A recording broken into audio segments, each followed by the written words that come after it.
जो इस कौम की, इस इलाके की कुर्बानियाँ देश के लिए रही, वही महत्वपूर्ण थी, जिसके तहत जब राष्ट्रपिता महात्मा गांधी को ये पता चला कि ये कौम, ये इलाके के लोग, ये देशभक्त लोग देश छोड़कर जा रहे हैं, तो उन्होंने अपने सभी कार्यक्रमों को रद्द किया। और रद्द करने के बाद वो घासेड़ा गांव आए। और उस वक्त घासेड़ा गांव में बताते हैं, इतिहास के पन्नों में ये दर्ज है कि दसियों हज़ार लोग वहाँ मौजूद थे। और राष्ट्रपिता महात्मा गांधी ने इन लोगों को संपूर्ण विकास और समान विकास और संपूर्ण सुरक्षा की गारंटी उन्होंने दी। तो उसके बाद राष्ट्रपिता के उन मार्मिक शब्दों को सुनने के बाद ये लोग वापस अपने घरों को लौट गए। यही वजह थी कि राष्ट्रपिता महात्मा गांधी खुद चलकर घासेड़ा आए इन लोगों को रोकने के लिए, और इन लोगों ने उनकी बात को माना। और आज आपके सामने आज भी ये लोग अपनी ज़िंदगी बड़े इज़्ज़त के साथ गुज़र बसर अपना कर रहे हैं। जब हिंदुस्तान आज़ाद हुआ था तो उस वक्त तबादला आबादी का भी आदेश हुआ था कि भाई जो मुसलमान हैं वो पाकिस्तान चले जाएं और वहाँ के जो हिंदू हैं वो यहाँ पर आ जाएं हिंदुस्तान में। ऐसा एक तबादला आबादी का रेजुलेशन हुआ था। उसी के तहत बहुत सारे यहाँ से मुसलमान पाकिस्तान जा रहे थे। लेकिन जो भरतपुर और अलवर की रियासतें, जब यहाँ गदर शुरू हुआ तो वो बहुत सारे बड़ी तादाद में, लाखों की तादाद में घासेड़ा में इकट्ठे हो गए थे।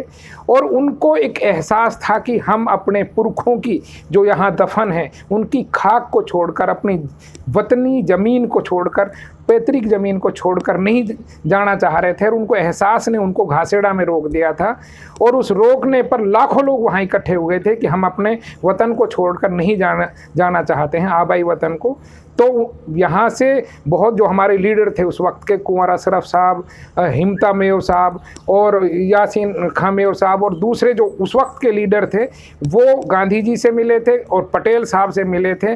तब जाकर 19 दिसंबर 1947 को गांधी जी यहाँ आए थे। उस तत्कालीन मुख्यमंत्री जो पंजाब हुआ करता था, उस गोपी चंद भार्गव जी, उनको साथ लेकर, और उन्होंने फिर गवर्नमेंट को रिपोर्ट दी थी कि अगर वो अपने वतन से इतनी मोहब्बत करते हैं कि अपने आबाई वतन को नहीं छोड़ना चाहते, तो उनकी जान माल सुरक्षा की गारंटी हम लेंगे, सरकार लेगी, उनको यहाँ रहने दिया जाए और उनको यहाँ पर तरतीब वाइज बसा दिया जाए। 1947 का जो देश का बंटवारा था, उसने वो मेवात के लिए तो एक तरह से काली अंधेरी रात की तरह था।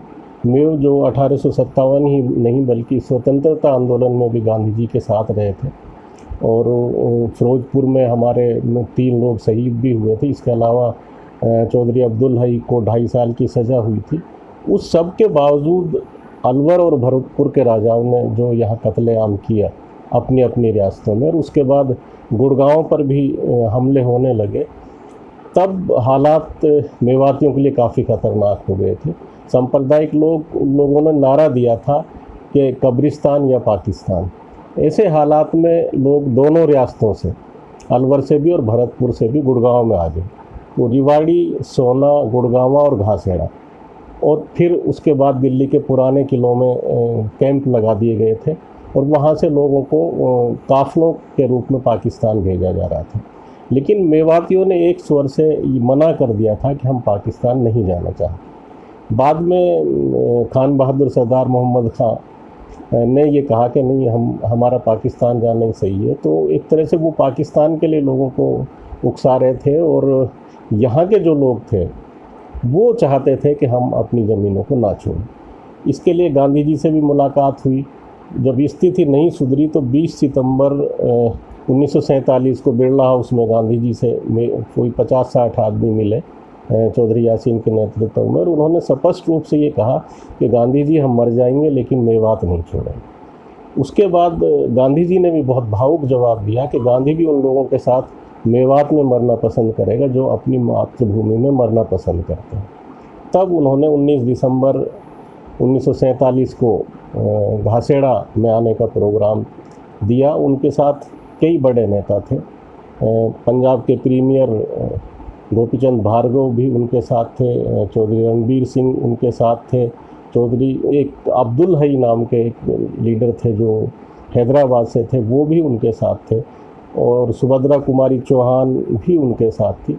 तो कई ऐसी हस्तियां थी जो गांधी जी के साथ आई और गांधी जी ने माइक पर आते ही ये कहा कि मैं हिंदुस्तान की रीढ़ की हड्डी की तरह हैं, इसलिए उनको उनके घरों से नहीं निकाला जा सकता। हालांकि गांधी जी को भी लोगों ने मिसगाइड करने की कोशिश की और उनसे कहा कि भाई दिल्ली के नज़दीक इतनी बड़ी मुसलमानों की आबादी और वो भी क्रिमिनल लोग, वो दिल्ली के लिए सुरक्षित नहीं है। लेकिन गांधी जी ने ये कहा कि अगर वो लोग क्रिमिनल भी हैं, जैसा कि आपने मुझे बताया है, इसके बावजूद ये हल नहीं है कि उनको उनके घरों से निकाल दिया जाए, बल्कि इसके लिए ये है कि उनकी इस्लाह की जाए, उन्हें अच्छे नागरिक बनाकर और मेन स्ट्रीम में लाया जाए। और फिर गांधी जी ने ये कहा कि मैं पंजाब के प्रीमियर गोपीचंद भार्गव से और देश के प्रधानमंत्री जवाहरलाल नेहरू से ये अपील करूँगा कि मैं मेवात की जान माल की सुरक्षा की गारंटी लेता हूँ और ये उनकी जिम्मेवारी है कि वो उनकी जान माल की सुरक्षा की गारंटी अपने ऊपर लें।